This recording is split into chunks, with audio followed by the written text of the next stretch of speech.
This talk is about pub culture, which may raise some questions amongst some of you as to why I, as a non-drinker, am talking about it.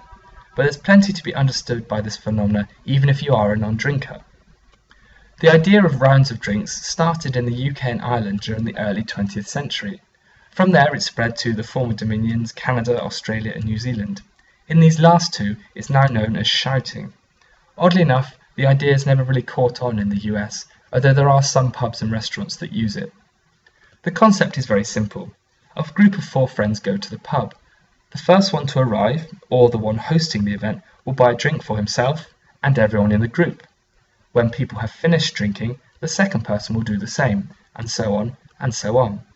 By the end of the evening, everyone has bought their round, and everyone has drunk approximately 1 drink for every person in the group. This system relies on everyone following the rules in this way. If someone decides to drop out halfway through because they don't want to drink anymore, it can make other people a little unhappy. In fact, this element of trust is so pervasive that it's widely acknowledged that a man who stands his round is one who is reliable and trustworthy. I am a non-drinker, and this can lead to a couple of practical problems with this issue. If you are a non-drinker, you may drink a glass of Coke in the pub, which these days will cost around £2. A glass of beer, on the other hand, will still be £4 or even more. With the example above, with 4 people, by the end of the evening you will have spent £16 and received £8 in drink back.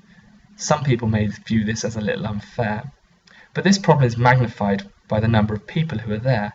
At a large party or wedding reception, it's not unreasonable to imagine 10 people coming, at which point the price discrepancy is now enormous and for some people unreasonable. These large numbers of people lead to the second practical issue. Imagine after your first round of drinks, someone with a beer is feeling quite happy, someone with a Coke is feeling quite full. By the time you reach, for example, the 4th round, the person drinking beer is probably thinking the evening's going quite well, whereas the person drinking Coke is probably going home to a light of sleeplessness and having to get up every 20 minutes to go to the loo. However, these practical issues are not as important as the trust. I will give you this gift because I'm friendly, if you get me one back in half an hour. It's a great way of getting to know new people in a pub or to build on existing friendships. So here is a person who is buying drinks for 4 of his friends. Even though he's a hardened drinker, it's worth noting that some people don't like to get involved in rounds because if there are lots of people, it means just too much drinking. It's worth noting that if you don't want to get involved with the round, you need to say very, very quickly or people will assume you're in and be annoyed when you drop out later.